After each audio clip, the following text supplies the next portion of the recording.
Buenos días a todos, o buenas tardes cuando lo escuchen. Ahora vamos a hacer una actualización en la prevención del cáncer. Soy el doctor Nicolás Torresi, médico oncólogo del hospital. ¿Sí? Primero vamos a definir qué es el cáncer, que es el resultado de un crecimiento celular independiente, de los controles normales del crecimiento celular, con capacidad de invadir tejidos vecinos y dar metástasis en órganos a distancias del tumor original. ¿Sí? Esa es la definición al día de hoy, que es el cáncer.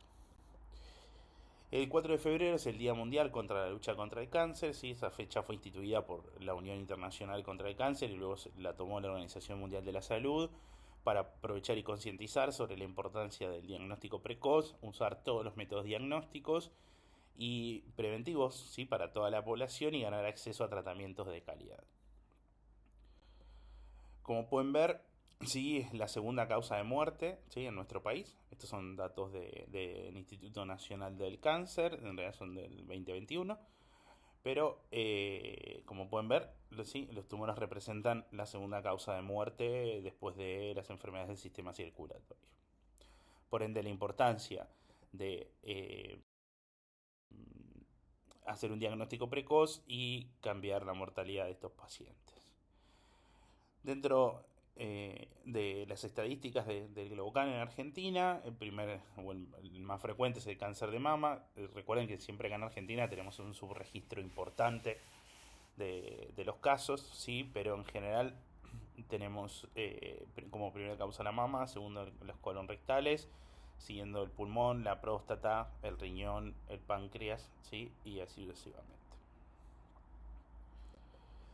Como pueden ver, esta es la tendencia de la mortalidad por cáncer en varones y mujeres en todos los sitios, ¿sí? Con tasas estandarizadas. Como pueden ver, en varones son en verde y en naranja son las mujeres. Como pueden ver, en los últimos años, debido al screening sobre todo temprano y diagnóstico temprano de los distintos tumores, ¿sí? La tendencia a la mortalidad está bajando, ¿sí? En varones, no tanto en mujeres. Esto se debe también un poco a que la gente también ya no fuma tanto, ¿sí? O se realizan controles más periódicos. Los temas que vamos a desarrollar en la clase van a ser los aspectos generales de la prevención del cáncer y vamos a hablar de los tumores más frecuentes, del cáncer colorectal, del cáncer de mama, del cáncer de cuello uterino, del cáncer de próstata y del cáncer de pulmón. Dentro de los aspectos generales, sí, vamos a definir un poco qué es la prevención primaria, secundaria y terciaria. El objetivo de la medicina preventiva es el control de los problemas de salud a nivel individual. La prevención primaria está dirigida a evitar la aparición de una enfermedad o problemas de salud mediante el control de los agentes causales o los factores de riesgo. Por ejemplo, si una paciente fuma, que deje de fumar. Sí, si tiene infección o puede contraer una infección por HPV, por ejemplo, la vacunación contra el HPV, ¿sí? Son prevenciones primarias, ¿sí? Por lo tanto se realiza, siempre recuerden esto, sobre las personas sanas.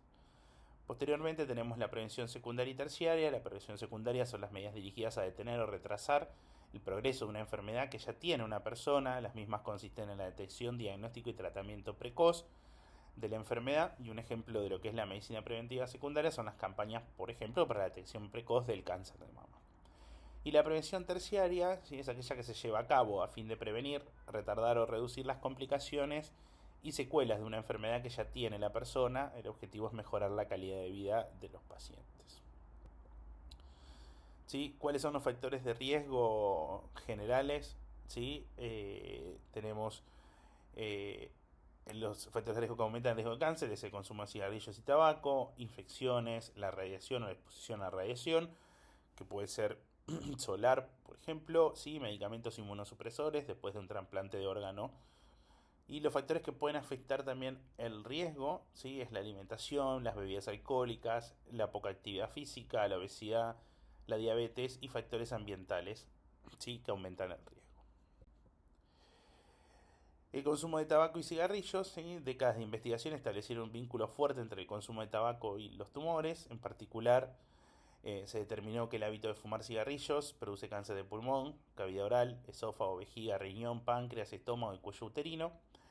Estos ensayos condujeron a calcular que el consumo de cigarrillos provoca el 30% de todas las muertes por cáncer, ¿sí? Y evitar el tabaquismo y abandonarlo reduce su incidencia y la mortalidad por el mismo. Hablando de infecciones por virus, a nivel del ámbito mundial se calcula que los microorganismos infecciosos causan alrededor de un 15% de todos los tumores. ¿Sí? La carga que representan los cánceres causados por infecciones es mucho más alta en las naciones en desarrollo, 26% que en las naciones poco desarrolladas, el 8%, perdón, que en las naciones desarrolladas el 8%. La infección por la cepa oncogénica del virus del papiloma humano se considera un episodio necesario para que se presente el cáncer de cuello uterino posterior, ¿sí? Y la inmunidad conferida por la vacuna, como dije previamente, produce un descenso marcado en el número de lesiones precancerosas. Las cepas oncogénicas del HPV también se relacionan con cánceres de pene, vejiga, ano y tumores de orofaringe. Otros ejemplos de microorganismos infecciosos que causan o tienen predisposición por realizar tumores son la hepatitis B, la hepatitis C, ¿sí? Que producen hepatocarcinoma, y el virus del Epstein-Barr, que pueden producir un linfoma de Burkitt, y algunos tumores también de nasofaringe, o mejor dicho, de Cabo. La radiación, ¿sí? Es energía de forma de partículas u ondas electromagnéticas de alta velocidad. La exposición a la radiación, en particular la radiación ultravioleta, la radiación ionizante, es una causa bien establecida de cáncer, y la exposición a la radiación solar es la causa principal de cánceres de piel no melanoma, que son con mucha ventaja las neoplasias malignas más comunes en todos los seres humanos. La radiación solar, ¿sí? El sol, las lámparas solares, las camas o las cámaras de bronceado emiten radiación ultravioleta. Hay que recordar esto. La exposición a la radiación ultravioleta causa envejecimiento prematuro de la piel y el daño que pueden resultar en el cáncer de piel. Las personas de cualquier edad y tonos de piel deben limitar la cantidad de tiempo que pasan al sol, en especial evitar estar al sol entre las 10 de la mañana y las 4 de la tarde. ¿Sí? Tampoco exponerse a otras fuentes de radiación ultravioleta, como las camas de bronceados.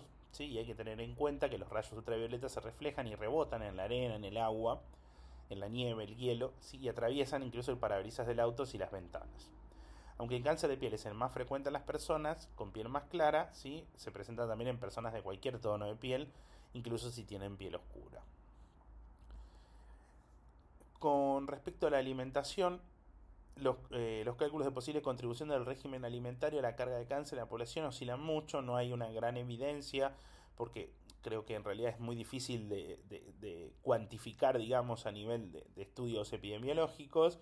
¿Sí? Y al contrario de las pruebas epidemiológicas sobre el hábito de fumar cigarrillo y cáncer, las pruebas de la influencia de los alimentos son bastante, no sé si dudosas, pero considero que son bastante difíciles de establecer. La medición del régimen alimentario habitual de una persona y su importancia directa con respecto al riesgo también, como dije previamente, plantea ciertos retos de cómo poder asociar una cosa y la otra. La obesidad y la actividad física, ¿sí? El informe de estas agencias de WSRF y RCRF concluyó que la obesidad se vincula de manera convincente con el cáncer de mama posmenopáusico y el cáncer de esófago, páncreas, endometrio, riñón y el cáncer colorectal. Más aún, este informe de estas agencias se consideró que la obesidad es el factor de riesgo probable para el cáncer de vía biliar, y las personas son limitadamente sugerentes, ¿sí? Para el cáncer de hígado, que en general se asocia más que nada por una inflamación crónica del hígado, el famoso hígado graso. ¿Sí? Y estas conclusiones obtenidas de la revisión de los datos probatorios se corroboraron en un estudio de corte en base de datos históricas de 5.24 millones de adultos en Reino Unido, que no es menor. Pasando ahora sí a los distintos tipos de tumores, el cáncer de colon es un problema de salud pública a nivel mundial, afecta tanto a hombres como a mujeres. Nuestro país no escapa de dicha problemática, con una incidencia de 13.500 casos cada año, lo que lo convierte en el tercer cáncer en frecuencia, luego de cáncer de mama y de próstata, y el segundo en mortalidad, luego de cáncer de pulmón. El cáncer de colon clásicamente se presenta en individuos mayores de 50 años, eso con el tiempo ha ido cambiando un poco, pero hasta ahora la regla general es así, aunque en los últimos años se ha visto un aumento en personas más jóvenes. El desarrollo del cáncer de colon se produce como una consecuencia de una compleja interacción entre factores hereditarios y otros denominados ambientales, que se relacionan con la alimentación y el estilo de vida. En más del 80-90% de los cánceres de colon tienen una lesión precursora, que es el pólipo adenomatoso o adenoma, que puede crecer lentamente y transformarse en un cáncer si no se detecta o extirpa a tiempo. La progresión de los adenomas hacia el cáncer de colon, generalmente la secuencia adenoma-carcinoma, es un proceso en etapas que se desarrolla lentamente, estimándose en un promedio entre 10 a 15 años para los adenomas de menos de 1 centímetro. Alrededor del 75% de los cánceres de colon son esporádicos, es decir, quedan en pacientes sin antecedentes familiares ni enfermedades genéticas, mientras que el 25% restante se presenta en individuos con un riesgo aumentado, ya sea por antecedentes personales o familiares de adenoma o de cáncer de colon, por antecedentes personales de enfermedad inflamatoria intestinal o por antecedentes personales o familiares de síndromes hereditarios del cáncer de colon. Dentro de la prevención primaria del cáncer de colon, la prevención primaria tiene como objetivo identificar los factores de riesgo en la dieta y en el estilo de vida de las personas para intentar modificarlos. Las recomendaciones son consumir una dieta rica en fibras, especialmente vegetales y frutas, disminuir el consumo de carnes rojas y grasas de origen animal, ingerir productos ricos en calcio, realizar ejercicio físico regularmente y evitar el sobrepeso, y disminuir el consumo de bebidas alcohólicas y evitar el tabaco. Con respecto a la prevención secundaria de cáncer colorectal, a partir de los 50 hasta los 75 años, esto puede cambiar de acuerdo a las guías, pero conceptualmente groseramente es así. Es necesario que todas las personas, aunque no tengan síntomas, se efectúen chequeos regulares para detectar y extirpar los adenomas o detectar o tratar el cáncer colorectal en una etapa temprana, y en caso de antecedentes personales o familiares, el inicio debe ser un poco más precoz. En general, si uno tiene un padre que, madre o padre, que a los 45 años se le diagnostica un cáncer de colon, 10 años previos uno debería realizarse una colonoscopía. ¿Sí? Los estudios de detección recomendados son el test sangre oculta de materia fecal por inmunistoquímica, es un examen simple y bien aceptado por el paciente, ¿sí? Responde solo a la hemoglobina humana, no interfiriendo, por ejemplo, si uno comió carne o lo que fuere, no interfiere con otras hemoglobinas que uno pueda llegar a consumir. ¿Sí? Y la colonoscopía es el gol estándar para la detección de pólipos adenomatosos y para el cáncer de colon rectal. La colonoscopía es la prueba diagnóstica que se debe realizar ante un resultado positivo de un test de screening. Reduce aproximadamente en un 75% de las muertes por cáncer de colon, ¿sí? Sus principales inconvenientes son el costo y la aceptación social de dicha prueba, y muchas veces también el acceso, ¿sí? En el caso de nuestro país. ¿Qué es lo que dicen las guías de la Task Force? Básicamente la recomendación es alta en adultos de 50 a 75 años, ¿sí? Para aquellos adultos de 45 a 49 años debe ser también es una recomendación de grado B, ¿sí? En general uno hace unos 45 años, si no encuentra ningún pólipo empieza a contar a partir de los 50. Hay una recomendación baja, ¿sí? O una discusión, que esto probablemente con el tiempo cambie, porque también han cambiado la expectativa de vida, ¿sí? Y los distintos tratamientos en general, en donde no hacer colonoscopías entre los 76 a los 85 años, porque, como ven, la evidencia indica que no hay un beneficio en el screening para todas las personas del grupo de edad, ¿sí? El beneficio es pequeño, pero bueno, eso está probablemente con el tiempo y con el aumento de la expectativa de vida en el mundo y con el estado general que llegan muchos pacientes a una edad más avanzada, cambien un poco esas guías o se reediten, digamos, con el devenir del tiempo. Bien, pasando ahora al cáncer de mama. El cáncer de mama es un tumor más frecuente en la mujer y representa el 31% de todos los tumores en la población femenina. Se estima que una de cada 8 mujeres que alcanza la edad de los 85 años habrá desarrollado un cáncer de mama en el curso de su vida. La incidencia se ha incrementado en los últimos años en forma relativa debido a la difusión de la mamografía, pero también debido a los cambios en los hábitos de vida reproductivos y otros factores. El cáncer de mama ocupa el primer lugar entre las causas de muerte en el cáncer de la mujer adulta, con una tasa ajustada de mortalidad de 27.32 por cada 100.000 mujeres en Argentina. El riesgo de padecer cáncer de mama para una mujer promedio es del 13%, o sea que una de cada 8 mujeres tiene la posibilidad de desarrollar un cáncer de mama. El alto riesgo familiar queda definido por 2 tumores de mama u ovario en una sola persona o varias en familias de primer grado, madre, hermanas o hijas, ¿sí? Y en familiares de segundo o tercer grado en el resto de la familia, que se requieren 3 o más tumores con similar distribución para establecer un alto riesgo familiar.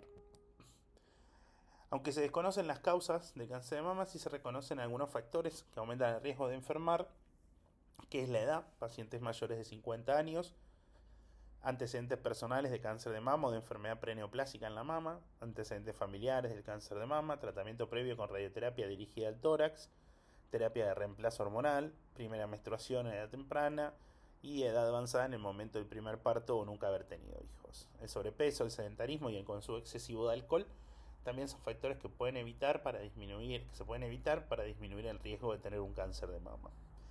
Y el cáncer de mama hereditario representa solo alrededor del 5 al 10% de todos los tipos de cáncer de mama. Sí, por ende recuerden que los cánceres hereditarios son poco frecuentes, ¿sí?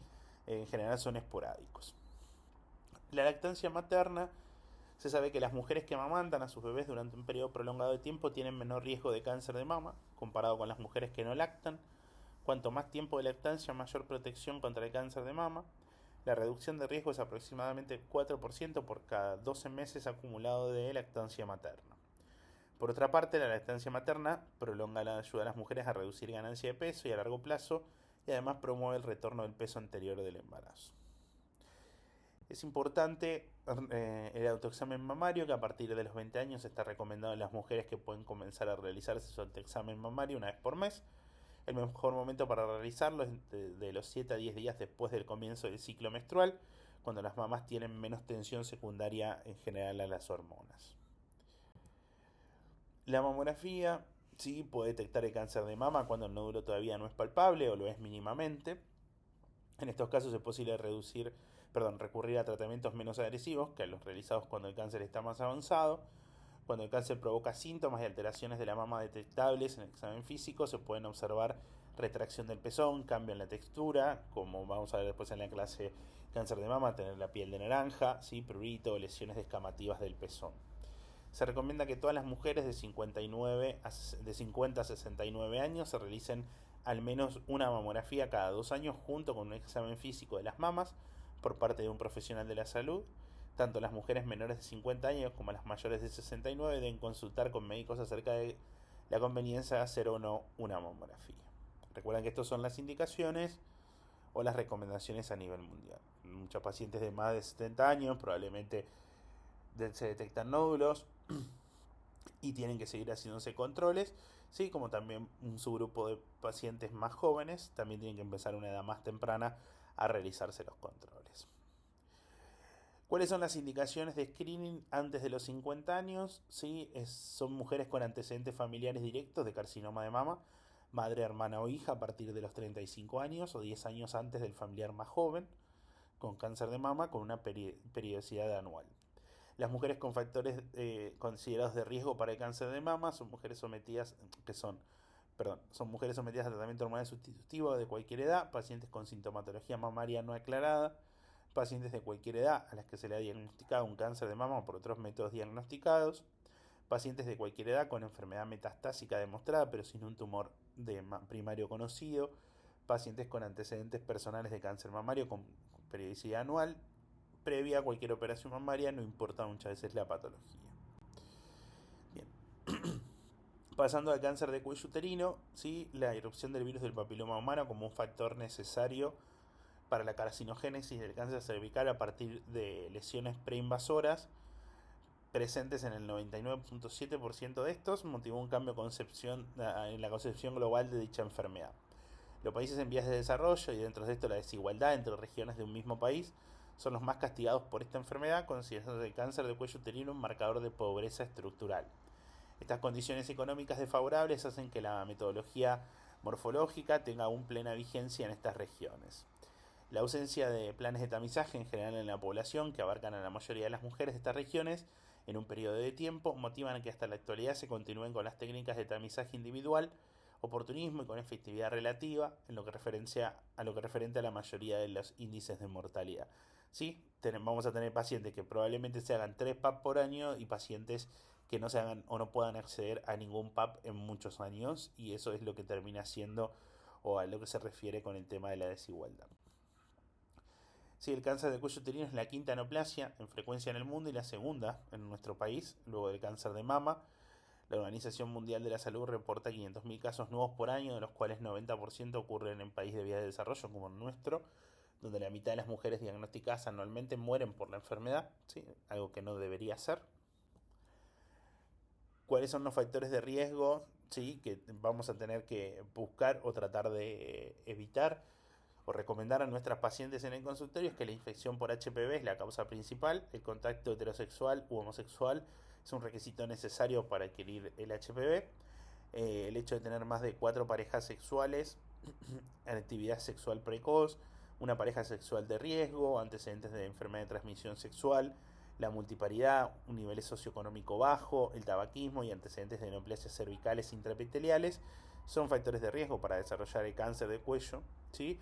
Y como factores protectores, evitar la infección por HPV, ya sea el uso constante o correcto del preservativo, que no garantiza que no haya infección de la, digamos, 100% del HPV, pero como un factor protector que vamos a hablar un poco más adelante está, pueden ver acá, la vacuna contra el HPV que se incorporó en el año 2011 para todas las niñas de 11 años nacidas a partir del año 2000 y ahora en el 2017 se ampliaron a todos los varones de 11 años nacidos a partir del año 2006.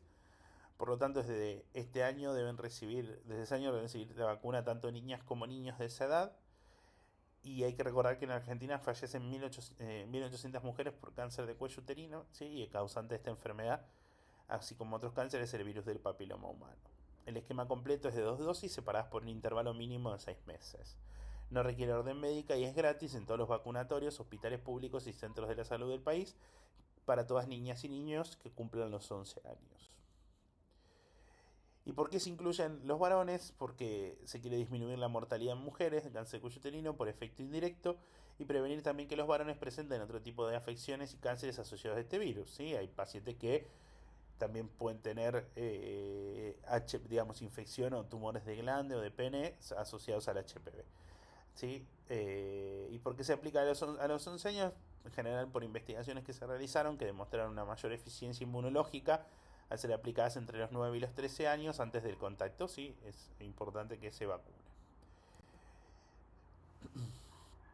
El PAP, sí, el Papa Nicolau es un estudio sencillo que detecta lesiones del cuello del útero, lo que permite tratarlas antes de que se conviertan en cáncer. Se recomienda que se realice en este estudio las mujeres a partir de los 25 años. Si durante 2 años seguidos el PAP es negativo, se puede espaciar a 3 años. ¿Sí? El riesgo de desarrollar cáncer de cuello de útero aumenta en general con la edad y en mayor en mujeres de más de 50 años, pero es importante que las mujeres después de la menopausia también se realicen este estudio. Recuerden que se realiza de forma gratis y gratuita en los centros de salud y en hospitales públicos de todo el país. La citología del Papa Nicolau sigue siendo la prueba más utilizada, se ha demostrado ser efectiva en la reducción de la incidencia y mortalidad del cáncer de cuello uterino, sobre todo cuando se realiza a través de programas poblacionales.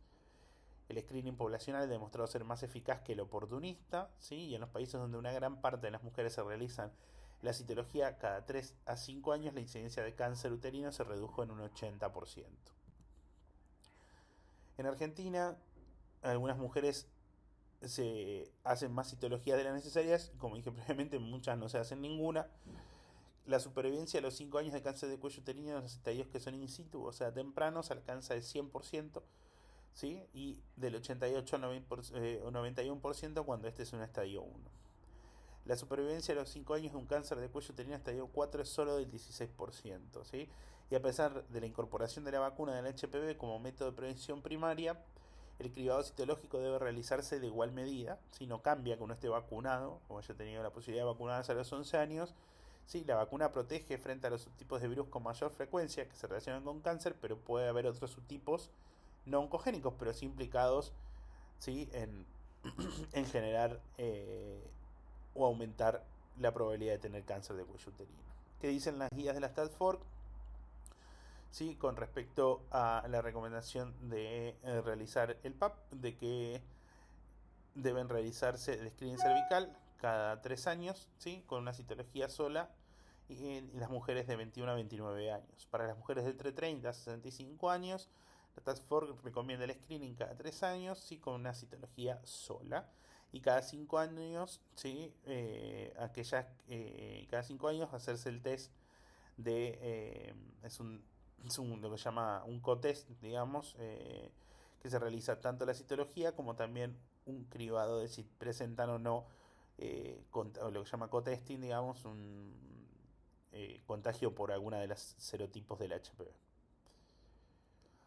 Bien, ahora pasamos al cáncer de próstata.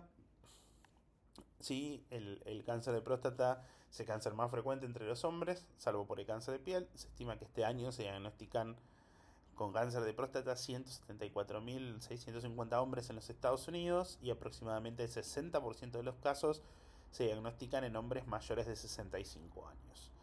La edad promedio de la aparición de este tumor es de 66 años, la enfermedad rara vez ocurre antes de los 40 y por motivos desconocidos el riesgo de cáncer de próstata es alrededor del 60% mayor en hombres de raza negra que en hombres de raza blanca.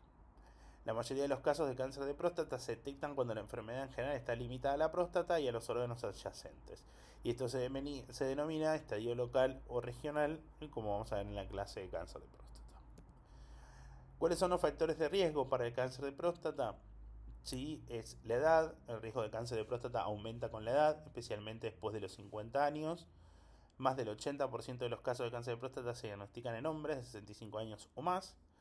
Como dije previamente, el origen étnico, ¿sí? Los pacientes que son de etnia negra representan un mayor riesgo que los de etnia blanca. La herencia, el cáncer de próstata hereditario es poco frecuente, ¿sí? Pero si uno tiene muchos parientes, ¿sí? Padre, abuelo, etcétera, tíos con cáncer de próstata a edades sobre todo tempranas, uno debería prender la alarma y muchas veces derivarlo a un consejo genético, ¿sí? Y los hábitos alimenticios, ningún estudio, como dije previamente, ha comprobado que la alimentación y la nutrición puedan causar o prevenir en forma directa el desarrollo de cáncer de próstata, ¿sí? Pero muchos estudios han analizado la relación entre determinadas conductas alimentarias y el cáncer, indican que existe algún vínculo. ¿Hay alguna quimioprevención que podamos hacer? En realidad no. ¿Sí? Ninguna de los dos estudios, tanto usar dutasteride o finasteride, ¿sí? Para prevenir el cáncer de próstata, ha demostrado ser efectivo, por ende no hay una recomendación, ¿sí? Y es más, no se usa actualmente. Con lo que sí respecta al control que tienen que hacer por parte de los médicos de familia o del urólogo, ¿sí? El tacto rectal, el análisis de sangre del PSA, ¿sí? Es que existen ciertas controversias en realidad acerca del uso del análisis del PSA para la detección del cáncer de próstata en hombres sin síntomas de enfermedad. Por una parte, el análisis del PSA es útil para detectar cáncer de próstata en etapa inicial, en especial en hombres con muchos factores de riesgo, lo cual ayuda a algunos hombres a que reciban tratamiento necesario antes del cáncer crezca y se disemine.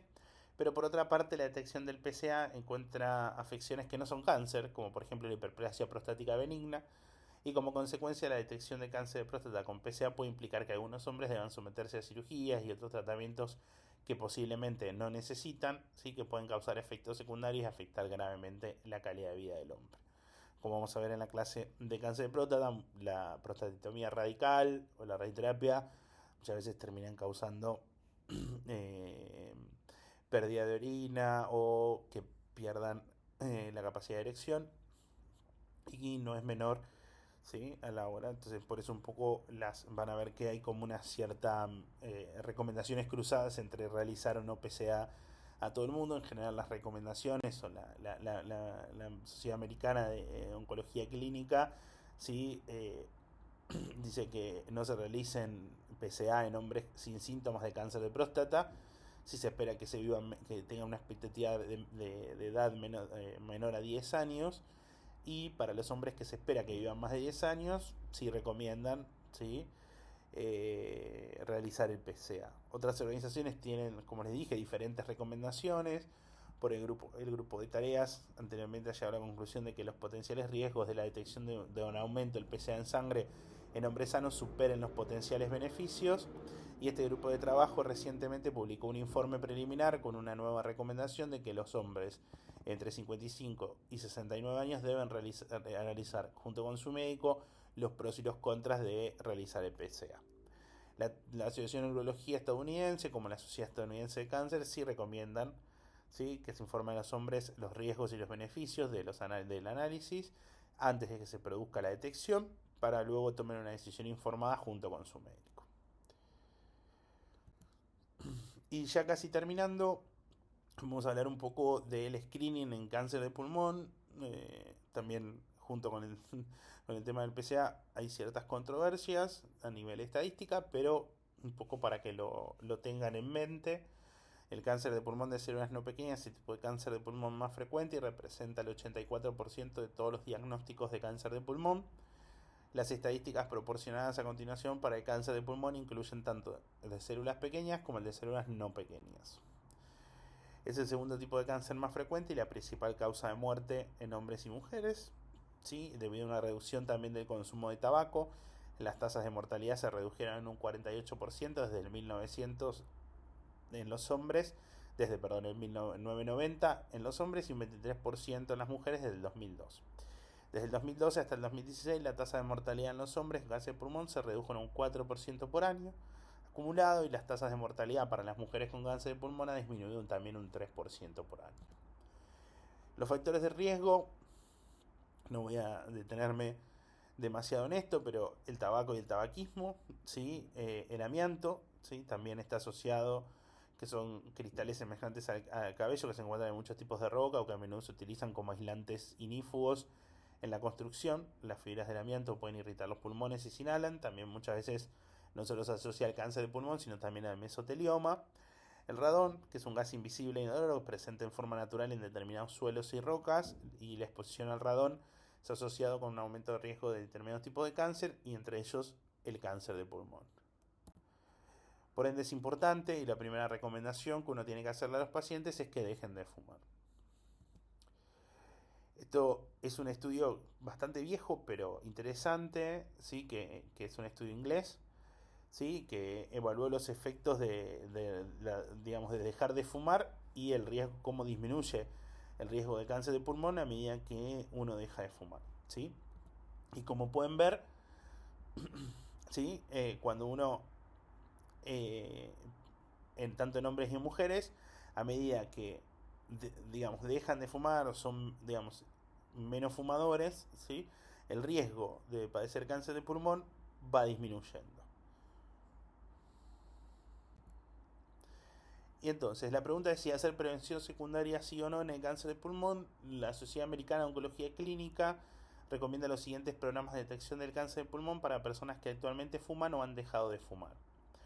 Se recomienda una prueba de detección anual con una exploración por tomografía de dosis bajas, se pide así, tomografía de dosis bajas, en personas de 50 a 80 años que fumaron durante 20 años paquete o más, y que también se recomienda para personas de más de 50 a 80 años que han dejado de fumar en los últimos 15 años. Entonces el estudio de New England y después salieron algunos estudios más nuevos acerca de la recomendación de realizar una tomografía de screening. ¿Sí? La discusión básicamente en su momento era que muchos pacientes se terminaban operando por hallazgos incidentales de nodulillos pulmonares que terminaban siendo granulomas o TBC, y eso obviamente genera mayor costo en el ámbito de la salud, un potencial riesgo para un paciente que se somete a una cirugía que no era necesaria, ¿sí? Pero aún así queda establecido que la disminución en los pacientes, digamos que uno detecta un nódulo pulmonar y se operan, es mucho mayor que el grupo control, que no se realizaban ninguna imagen antes de que aparezcan síntomas claramente. Y creo que esta es la última. Así es, así que muchas gracias. Cualquier cosa les dejo mi mail para que me puedan contactar.